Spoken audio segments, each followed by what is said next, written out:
Hey everyone, Tankenstein here. In this video, I'll be reviewing the RDFLT. This is a currently 11.7 BR Rank 7 Premium Light Tank in the US Ground Forces tech tree. The pack that it comes in currently costs $69.99 USD when not on sale, and comes with 2,500 Golden Eagles and 20 days of premium time. With that said, in this video, I'll be going over everything that you need to know about this light tank, including its stats, how it plays. I'll go over its strengths and weaknesses, I'll give it some scores in several key areas, and then I'll give my final recommendation on if I feel this vehicle is worth purchasing or not. With that said, if you like this kind of video, please consider subscribing to my channel as it helps me out tremendously, but without further ado, let's get into the review. Now to start, I'll place its stat card here on the side of the screen. Important things to know are its reload speed, its armor, and its power to weight ratio. Now for how it plays. If you've ever played the HSTV-L, this is basically that, except with noticeably worse mobility and over 2 times the ammo stowage. If you haven't played the HSTV-L, the RDFLT is basically what happens when you put almost all of your skill points into armament, but you left out power by a little bit and just kept going for attack speed. This means that for a light tank, especially one that's so reminiscent of the incredibly mobile HSTV-L, the RDFLT is not very mobile, only being about as quick as your average 65-ton MBT at this BR, despite only weighing 13.4 tons itself. Still, this is just enough to be able to do most things with some degree of competence. The worst thing, however, is your survivability, as the RDFLT has only 25mm of armor on the hull and rear of the turret, with 38mm of armor on the front and sides of the turret. This means that the RDF is essentially exposed to every type of shot that you can imagine, from HMGs to autocannons, to tank shells, and even bombs that explode remotely close to you. It doesn't help that this vehicle lacks smoke grenades entirely, and that the interior is extremely small, this leading to a ton of one-shot kills or disablements that immediately lead to your death. Because of this, the RDF can be played essentially as a flanker, a scout, and a base capper, occasionally playing support as well. While it can't technically be a sniper, it only has up to 8 times Gunner's Optic Zoom, a Gen 1 thermal, and only 276mm of armor pen at max. Also, you lack a commander sight. This means that barring you hitting a light tank,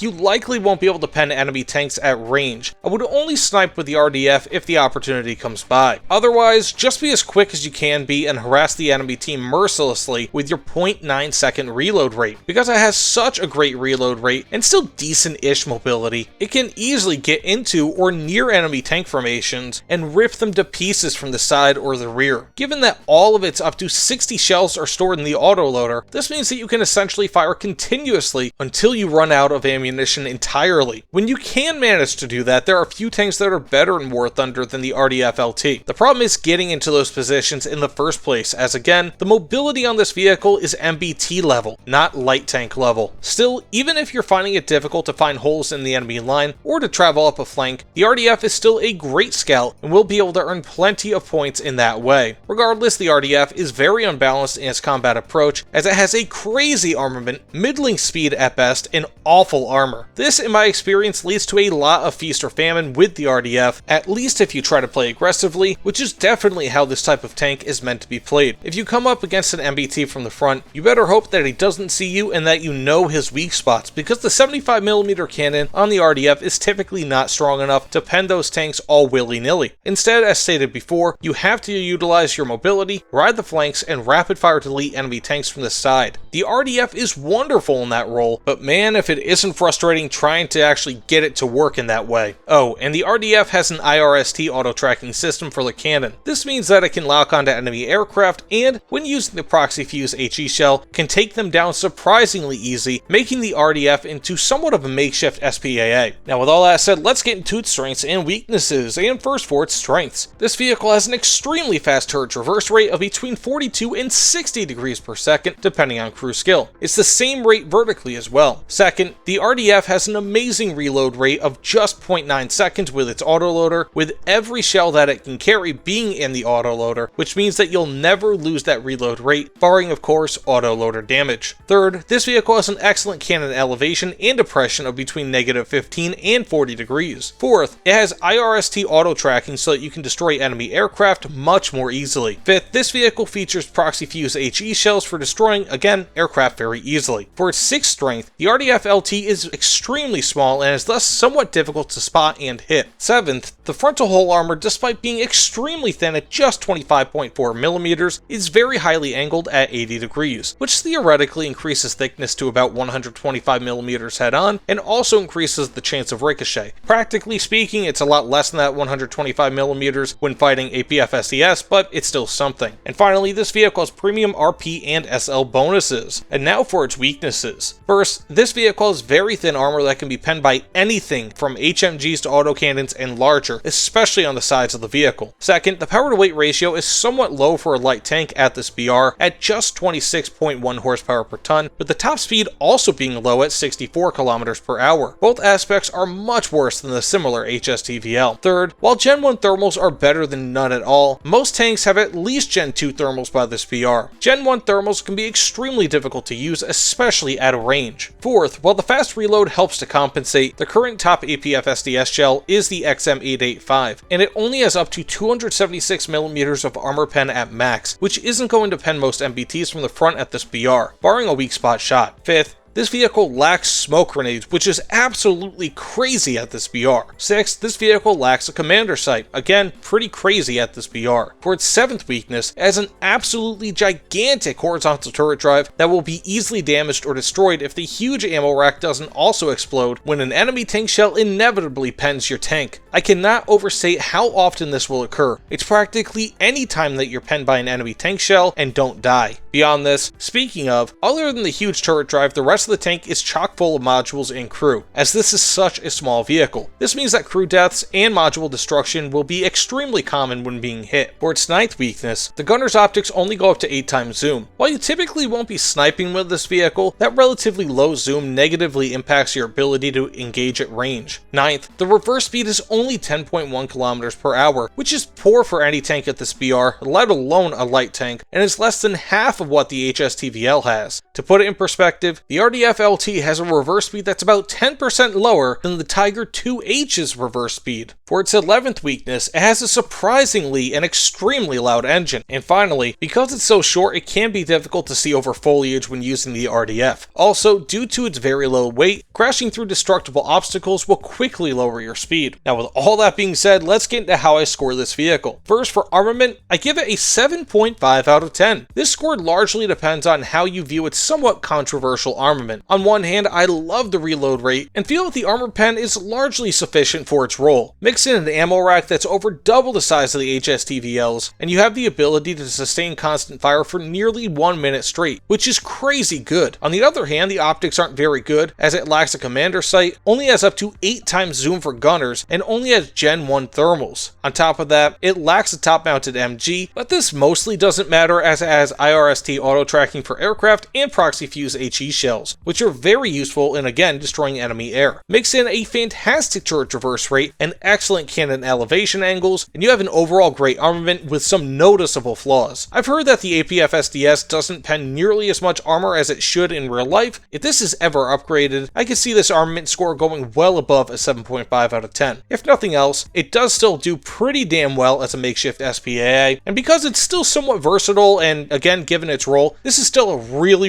great or even excellent armament. Now for mobility, I have to give it a 4.75 out of 10. Despite feeling somewhat quick, the RDFLT is average at best for a light tank of this BR, as its top speed is lower than the top speed of many MBTs, with the power to weight ratio also sharing this same problem. Mix in a surprisingly bad 10.1 km per hour reverse speed, and the RDF is relative to light tanks, somewhat slow. Now for survivability, I give it a 1.75 out of 10. As one could expect, the survivability on the RDF-LT is horrendous. Between its lack of smoke grenades, horrible armor thickness, interior that is cramped with crew members and import modules, and its extremely loud engine, the RDF is poor insofar as survivability is concerned. Its only strength in this category is its highly angled frontal hull, but it's still only made out of aluminium and is easy to pen by most cannons at this BR. Now overall, I give it a 5 out of 10. I know that I'm giving this vehicle a higher score than the absolute absolute average of the individual category scores, but the reason for this is because the RDFLT is a light tank, and thus is expected to lack in survivability, even though the survivability of this vehicle is far worse than even your standard light tank. Regardless, the armament is, in my opinion, great, with mobility that is just good enough when moving forward to be able to largely utilize the armament effectively. If it could go 10 kilometers per hour faster both forward and in reverse, and had a 10% better power to weight ratio, then I feel like you'd be able to mostly maximize the armament of this vehicle. But it is what it is. Regardless, after all is said and done, the RDFLT is a very small vehicle with a crazy fast firing cannon, considering its caliber, with awful survivability and relatively mediocre mobility. If we ever see the inclusion of smoke grenades, which I'm not sure if it ever had in real life, and an improvement to its armor pen, I feel that the RDFLT could easily score at least 0.5 points higher overall. But until this just feels like a lesser HSTV-L in most ways. Now with that said, do I recommend the purchase of the RDFLT pack? No, not for most players. Personally, despite its massive flaws, I've had a ton of fun playing it and a lot of success, because it encourages aggressive gameplay via its decent-ish mobility and rapid-fire cannon. But of course, I've also been playing War Thunder for over a decade. New players are not at all likely to have much success with this vehicle, as it is extremely unbalanced, focusing on a crazy armament and almost nothing else. So no, I do not recommend this vehicle for purchase unless it's on sale and you've been playing top-tier ground battles for a while with regular tech tree vehicles. The RDFLT is a ridiculously flawed vehicle that, while fun to me, is not as good as I had hoped, all things considered. I also do not give it my Tankenstein seal of approval, though this is just on the basis that the RDF is so meh in terms of mobility. Regardless, if you really want a higher tier premium American ground vehicle, I will recommend the M1A1HC Clickbait over the RDF, and for you just to grind through the tech tree until you reach the HSTV-L. Despite the fact that it has a far smaller ammo stowage, it is substantially faster and has about the same armament, with just a 0.1 second slower reload, of which likely won't matter at all in terms of gameplay. Still, I want to like the RDF, and if it does see a BR decrease, I might then give it my Tankenstein seal of approval. But until then, it's just a barely survivable light tank with a mobility that is worse than many MBTs, though of course with a very fun hyper cannon. Take that as you will, but it just isn't good enough for a recommendation, especially at its current $69.99 USD price tag. Now with that said, thank you all so much for watching. If you don't mind, please consider liking this video and subscribing to my channel, at least if you like this video and you want to subscribe to my channel. Also comment with what you think about this review and of the RDFLT down below. I'm interested to see your opinions. Either way, thanks again, and I'll see you all on the other side. Take care, everyone.